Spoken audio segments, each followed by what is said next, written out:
Alors, bonjour à tous. Donc, je suis Faini. J'ai un nom un peu bizarre. En fait, c'est mon nom de blogueuse parce que j'ai été blogueuse pendant 5 ans. C'est vrai que cette année, j'ai laissé un peu le blog de côté puisqu'en fait, l'année dernière, j'ai rencontré Clémentine et l'association The Greener Good puisque je suis aussi dans la région lyonnaise.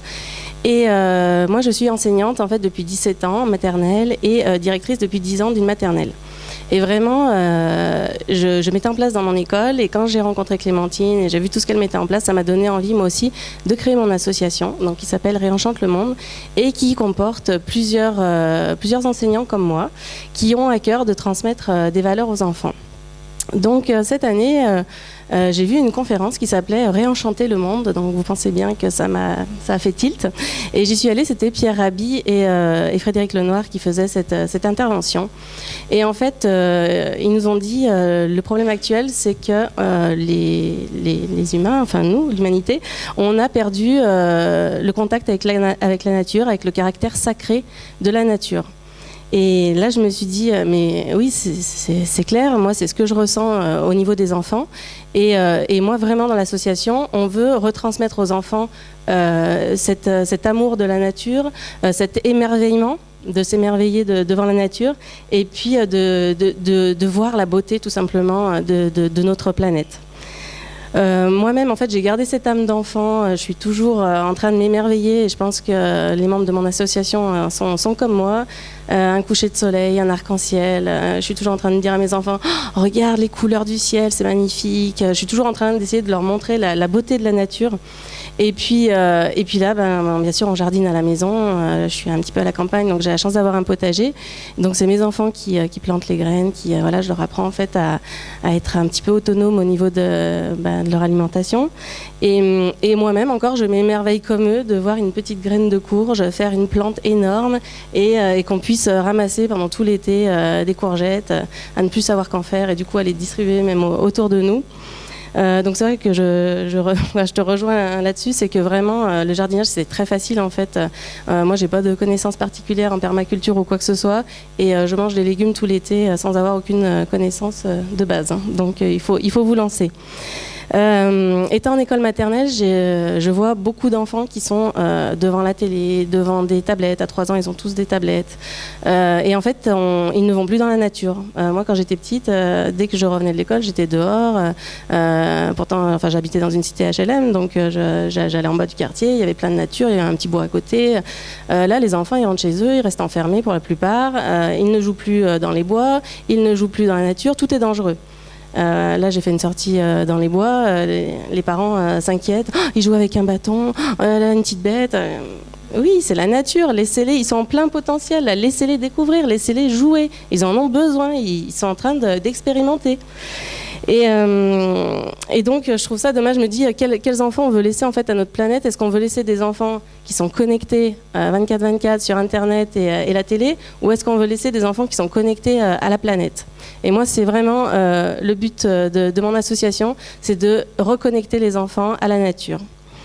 Donc, on s'est dit, et puis moi-même en étant enseignante, que si on voulait toucher le maximum d'enfants, parce que je suppose que certains d'entre vous ont des enfants et qu'ils ont la chance du coup de pouvoir bénéficier un peu de cette culture bio, écolo et que vous leur transmettez de belles valeurs, mais ce n'est pas le cas pour toutes les familles. Et bien sûr, ici, il y a bien un endroit où on peut toucher tous les enfants, ce sont les petites boîtes dont Pierre Rabhi parle tout le temps, c'est-à-dire les écoles aseptisées où on enferme les enfants. Souvent, il n'y a que du béton dans la cour, et c'est ce qui est bien dommage. Donc, nous, en tant qu'enseignants, on s'est dit on va aller dans les écoles.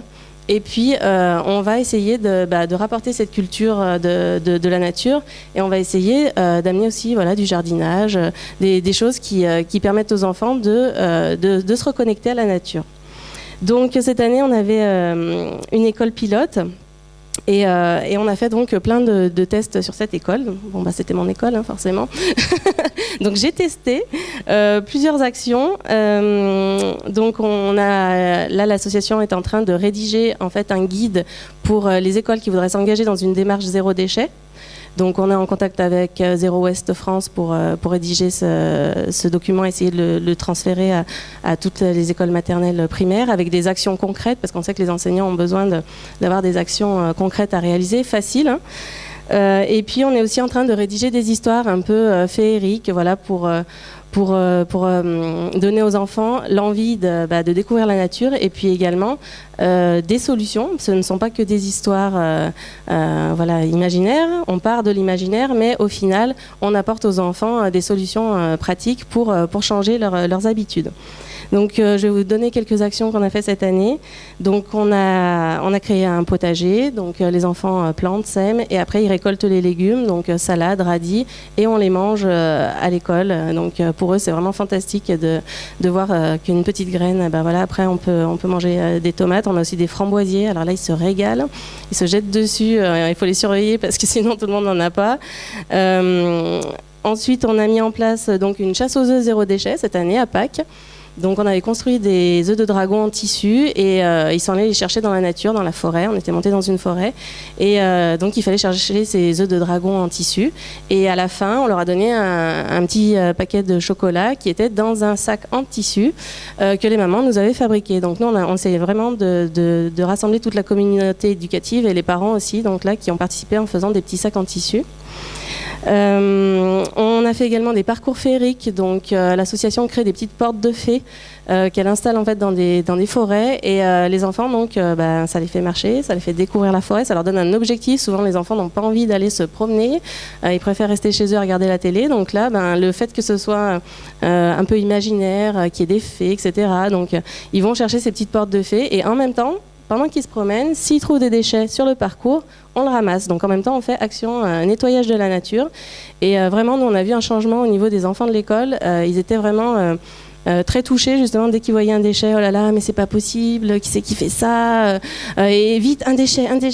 Et on a ramassé des sacs entiers de poubelles. Pourtant, c'est une forêt qui n'est pas très fréquentée, mais c'est impressionnant comme la nature est souillée. Donc on a travaillé comme ça toute l'année. On a fait aussi des goûters. Donc le premier goûter, on a dit allez, vous amenez vos goûters. On n'a pas donné de consigne. Et alors là, on a vu la quantité de déchets, les bouteilles, les emballages de biscuits, de gâteaux, les compotes, les pommes-potes, je donne pas de marque, les gourdes de yaourt à boire. Enfin, vous voyez la quantité de déchets que peut produire une classe de 30 élèves. Et on a regardé ce qu'on pouvait mettre au compost, parce qu'on avait un compost sur l'école, donc on a trié pour le compost. Eux, ils appellent ça la poubelle des vers de terre, c'est plus simple. Donc pour la poubelle des vers de terre, il y avait presque rien, donc nos pauvres vers de terre, ils n'avaient rien à manger. Par contre, pour la poubelle du camion poubelle, là, c'était énorme. Donc après, on a cherché des solutions, et sans leur dire, les enfants avaient plein d'idées. Donc prendre une gourde, manger un fruit au lieu de la compote, mettre son goûter dans une boîte, enfin voilà, toutes les idées sont venues d'eux.